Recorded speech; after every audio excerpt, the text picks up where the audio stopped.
আজকে নিয়ে চলে এসেছি তেঁতোর একটি রেসিপি। এই সিজনে যদি আমরা তেঁতো বানাই তো কেমন হয়। আমি এখানে দু রকম তেঁতো বানাবো, তো চলুন দেখে নিই।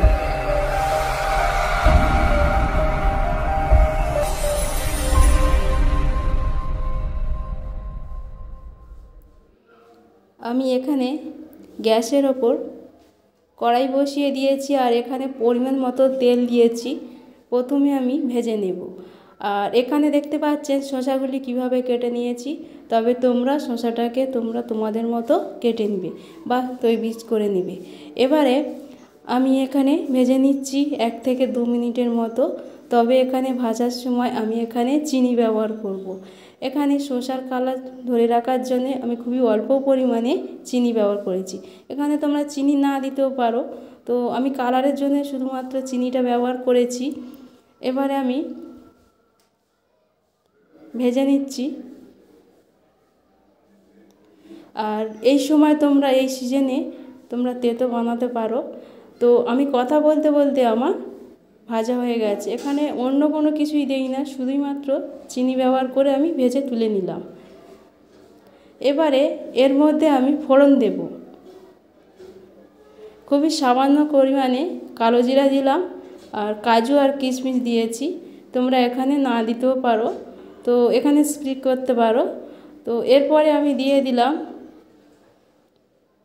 নিম পাতা, আগে থেকে আমি ভেজে তৈরি করে রেখেছিলাম, তো দিয়ে দিয়েছি। আর এর মধ্যে আমি যে আগে থেকে ভেজে রেখেছিলাম শসাগুলি দিয়ে দিলাম। দিয়ে কয়েক মিনিট ধরে আমি নাড়াচাড়া করে নেব। 1 থেকে 2 মিনিটের মতো আমি নেড়ে চেড়ে ভেজে নেব।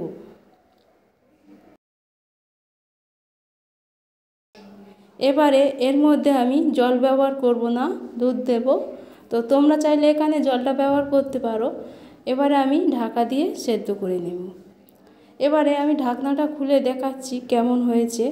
আর আমি এখানে চেক করে নিচ্ছি যে সেদ্ধ হয়েছে কি।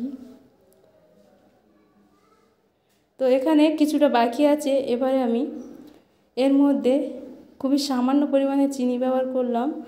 আর এখানে জিরে মরিচটা আমি দিলাম। এখানে জিরে মরিচটা দিয়ে আমি তৈরি করে নিয়েছি। এবারে আমি আরেকটি দেখাচ্ছি স্টেপ। প্রথমে আমি নিম পাতা দিলাম। তোমরা এখানে উচ্ছে দিয়েও তৈরি করতে পারো, আমি নিম পাতা দিয়ে তৈরি করে দেখাচ্ছি। তবে নিম পাতাটা পরিমাণ মতো হিসেবে দিও। তোমরা যদি এখানে বেশি তেঁতো বানাতে চাও, মানে বেশি খেতে চাও তেঁতো, তাহলে বেশি পরিমাণে দিতে পারো। আর আমি এখানে অল্প পরিমাণে দিয়েছি, যেহেতু আমি তেঁতো খেতে খুবই পছন্দ করি না। তবে এই গরমের সিজনে তেঁতো খেতে ভীষণ ভালো লাগে। আর এখানে দেখতে পাচ্ছেন আমি আলুটা দিয়েছি। আলুটা দিয়ে ভেজে নিচ্ছি। তবে আলুটা আমি ছোট বা সরু করে কেটে নিয়েছি পিস করে, কারণ এখানে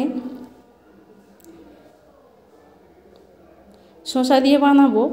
তো আমি আলুটাকে আগে ভালো করে ভেজে নিচ্ছি, তারপরে আমি শসাটাকে দেব।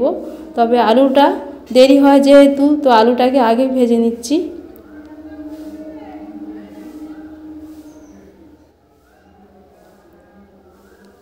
এবারে আমি কেটে রাখা শসাগুলো দিয়ে দিলাম।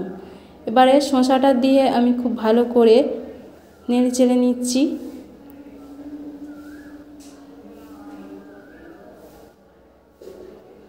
এবারে এর মধ্যে খুবই সামান্য পরিমাণে হলুদ ব্যবহার করছি। এখানে হলুদ খুবই অল্প পরিমাণে দিতে হবে, যেহেতু তেঁতো। আর তেঁতো বানাতে গেলে হলুদের পরিমাণ অবশ্যই কম দিয়ে বানাতে হবে। এবার আমি ঢাকনা দিয়ে সেদ্ধ করে নেব। এবারে আমি ঢাকনাটা খুলে দেখাচ্ছি কেমন হয়েছে। আর এখানে খুবই সামান্য পরিমাণে চিনি ব্যবহার করছি। তোমরা বলতেও পারো যে এখানে চিনিটা কেন ব্যবহার করছো। এখানে চিনিটা খুবই সামান্য পরিমাণে দিলে সুন্দর একটা ফ্লেভার বা খেতে ভালো লাগে। আর এর মধ্যে আমি জিরে মরিচটাও দিয়ে দিলাম। আমার তৈরি হয়ে গেছে, আমি চেক করে নিলাম। তো আমার রেসিপি দুটি কেমন লাগলো, যদি ভালো লেগে থাকে লাইক, কমেন্ট অ্যান্ড শেয়ার করো। পুরো ভিডিওটি দেখার জন্য অসংখ্য অসংখ্য ধন্যবাদ।